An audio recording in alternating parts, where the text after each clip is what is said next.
बारिश राहत भी लाती है, लेकिन राहत के साथ साथ मुसीबत भी लाती है।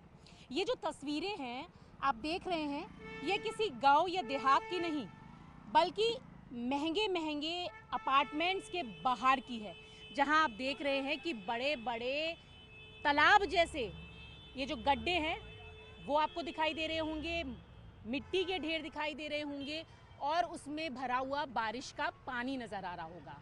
और जिस तरीके से दिल्ली एनसीआर में बारिश हो रही है, इस वक्त मेरी मौजूदगी नोएडा एक्सटेंशन के एपेक्स गोल्फ एवेन्यू के बाहर है, जहां आप देखें तो पानी जिस तरीके से भरा हुआ है। हालांकि ये पाथवे बनाने के लिए काम किया जा रहा था और पिछले 3 महीने से ये काम चल रहा था, लेकिन बारिश के बाद अब आप यहाँ देखें तो हालात जो हैं बेहद ज़्यादा बदतर हैं।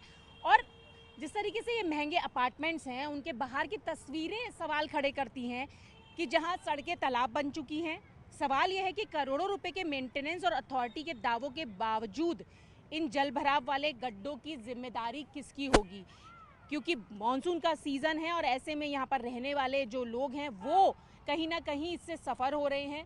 पानी जिस तरीके से भरा हुआ है, बेहद ज़्यादा बदबू है, बीमारियों का ये घर है, क्योंकि डेंगू मलेरिया इसी तरीके से फैलता है। और आप जहाँ तक देखेंगे वहाँ तक आपको सिर्फ पानी, गंदगी और जल भराव ही आपको नज़र आएगा। अब यहाँ देखिए, यहाँ इतनी ज़्यादा फिसलन है और ऐसे में छोटे बच्चों के लिए या जो बुज़ुर्ग लोग इन महंगे अपार्टमेंट्स में रहते हैं, अगर वो बाहर निकलते हैं तो उनके लिए भी ये खतरा हो सकता है। और यहाँ आप देखिए, अब आधी से ज़्यादा जो सड़क है वहाँ पे पानी भरा हुआ है और ये जो तालाब है वो बन चुकी है। मेरा भी जाना बेहद ज़्यादा मुश्किल हो रहा है क्योंकि बहुत ज़्यादा फिसलन है, लेकिन मैं आपको फिर भी आपको कोशिश करूँगी दिखाने की। ये देखिए, यहाँ पर पूरी जो सड़क है वो टूट चुकी है और पानी पानी, मतलब आधी से ज़्यादा जो सड़क है वो तालाब में तब्दील है। और इसी के चलते यहाँ ट्रैफिक जाम की समस्या होती है, जल भराव। ये देखिए, आप जहाँ तक आप आगे तक देखेंगे तो सिर्फ आपको जल भराव और गंदगी दिखाई देगी।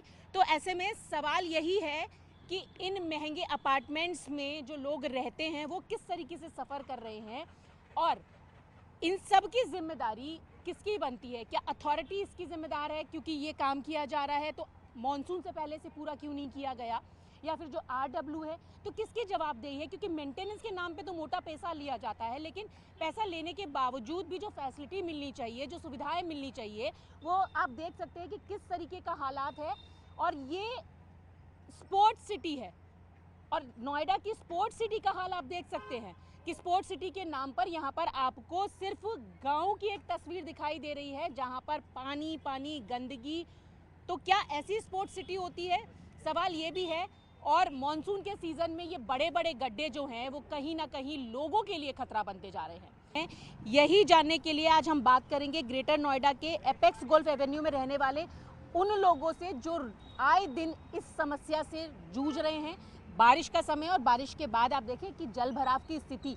और एक तस्वीर आपको दिखाना चाहूँगी कि एक तरफ आप देखिए तो जल भराव, इतनी ज़्यादा गंदगी, बदबू, पानी, और ठीक दूसरी तस्वीर अगर आप उसके अपोजिट में देखेंगे तो बड़ी बड़ी इमारतें, महंगे महंगे घर, जिसमें लोग सुख सुविधा के लिए घर खरीदते हैं ताकि उन्हें किसी तरीके की परेशानी ना हो। और परेशानी ना हो, लेकिन परेशानी खुद आपको तस्वीर में दिखाई दे रही होगी। कुछ लोग हैं जो यहाँ रहते हैं, उनसे बात करेंगे। आप ये बताएं कि ये कब से है यहाँ पे, इस तरीके की स्थिति कब से है? ये बारिश आने के बाद 3 दिन से यहाँ पे वाटर लॉगिंग है और गड्ढा यहाँ पे 5 से 6 महीने से खुदा हुआ है।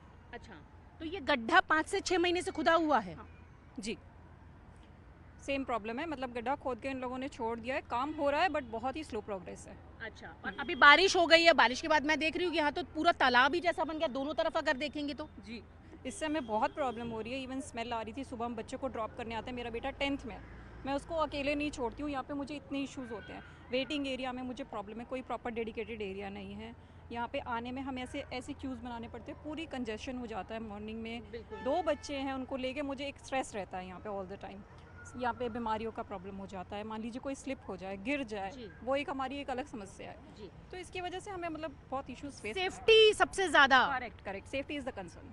तो सेफ्टी कंसर्न है और इसीलिए महंगे अपार्टमेंट में घर लिया था। सर, जब आपने घर लिया था यहाँ पे तो क्या सोचा था कि सारी सुख सुविधाएं मिलेंगी, लेकिन अब क्या लग रहा है? एक्सपेक्टेड था एक्चुअली। क्या यहाँ पर सर्विस रोड बनाने के लिए 6-7 महीने करीब पहले इन्होंने खुदाई की और काम को डेड कर दिया था। कभी थोड़ा सा करते हैं, फिर वो रोक देते हैं। और उस समय इन्होंने पानी के निकास की कोई व्यवस्था नहीं की, कोई स्लोप ही किधर भी नहीं है। अच्छा अभी जिसके कारण ये पानी जमा हो गया है, अब ये शायद महीनों भर रहेगा। अच्छा, और ये महीनों भर जो पानी रहेगा ये कितनी दिक्कत दे रहा है? ये तो दिक्कत है, बीमारियाँ होंगी, मच्छर होंगे और जो कितनी प्रॉब्लम जो भी होगी, देखिए सेफ्टी का तो है ही। सेफ्टी सबसे बड़ा सवाल है यहाँ पर कि आखिरकार सेफ्टी कैसे होगी। सर आप बताइए, आप भी यहाँ से रोज़ निकलते होंगे, गुजरते होंगे, बच्चे भी, परिवार के लोग भी, तो मन में क्या रहता है? क्योंकि बारिश, और मैं देख रही हूँ कि कितनी फिसलन, गंदगी, पानी।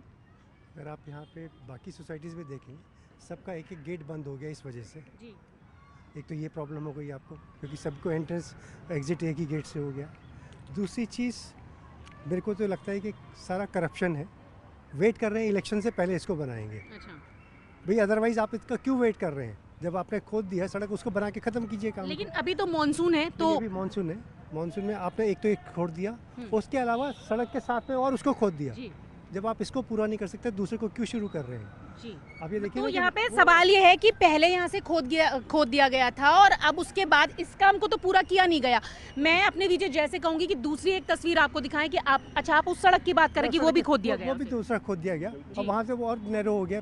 तो जब मॉर्निंग में स्कूल आवर्स होते हैं जी। तो गाड़ियाँ यहीं पे जाम हो जाता है पूरा का पूरा, क्योंकि उधर से भी ट्रैफिक आ रहा है, इधर से और- भी आ रहा है। अच्छा, जब बारिश ज्यादा होती है तो क्या पानी और ज्यादा भर जाता है? पानी और ज़्यादा भर जाता है। अच्छा। अभी मैं अगर ये बोलूँ कि ब्लेसिंग इन डिसगाइज कि इन्होंने ये खोद दिया तो पानी वहाँ पे भर गया है, तो इसलिए सड़क खाली है। अदरवाइज तो मतलब यहाँ पे पानी भरता ही भरता है। अच्छा, तो पानी भरता ही है और गड्ढे बड़े बड़े आप देख रहे हैं कि डेवलपमेंट के लिए, पाथवे बनाने के लिए ये चारों तरफ की, ये जो दोनों तरफ की जो सड़कें हैं वो खोदी गई थी। तो सर ये तो पाथवे के लिए बनाया गया था, अब ये तो आपको तो यहाँ तालाब का ही नज़ारा दिखाई दे रहा है।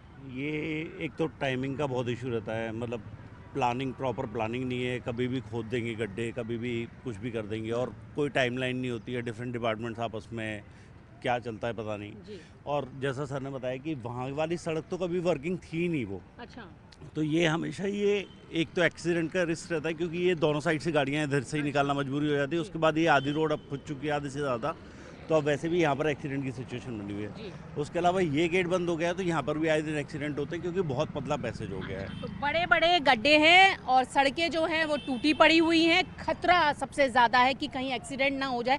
सर क्या कभी ऐसी स्थिति हुई कि एक्सीडेंट या कुछ, अभी क्योंकि 3-4 दिन से तो लगातार बारिश हो रही है? यहाँ पर देखिए आए दिन यहाँ पर तो एक्सीडेंट होता ही होता है, क्योंकि ये गेट बंद है तो ये पतला पैसेज हो गया अच्छा। है, तो यहाँ तो आए दिन गाड़ियाँ भिड़ती हैं।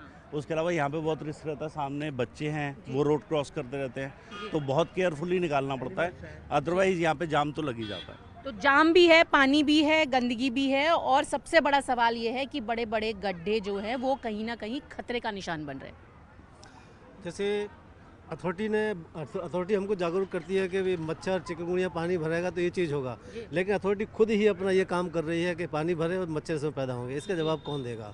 ये पानी भरा है, अगर अथॉरिटी ने खड्डा किया तो पानी निकालने का साधन करना चाहिए था कि भाई पानी भरेगा तो हम इसको पानी कहीं निकालना, क्यों नहीं निकाल रहा? कोई देखने आ रहा है इस पानी को? क्या इसमें मच्छर हो रहे हैं, क्या हो रहे हैं, स्मेल आ रही है, पानी भर रहा है।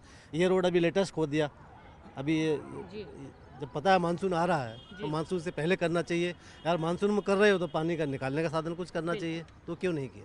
तो यहाँ पर जो रहने वाले लोग हैं उनका सवाल यही है कि मेंटेनेंस के नाम पर अगर काम किया जा रहा है तो वो समय से पूरा क्यों नहीं किया गया, और जब समय से पूरा नहीं किया गया तो अब सवाल ये है कि ये जो बड़े जो गड्ढे हैं, आप देखिए कि यहाँ पे तो पहले ही पानी भरा हुआ है, उधर भी पानी भरकर आप देखिए कि सड़क पूरी तरीके से टूट चुकी है।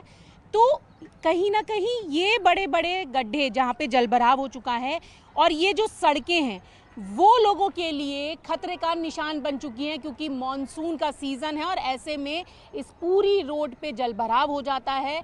और सवाल यहाँ पर ये खड़ा होता है कि आखिरकार समय से काम को पूरा क्यों नहीं किया गया और मेंटेनेंस के नाम पर जो पैसा वसूला जाता है उसके बावजूद भी लोगों को ये परेशानियाँ क्यों झेलनी पड़ रही हैं?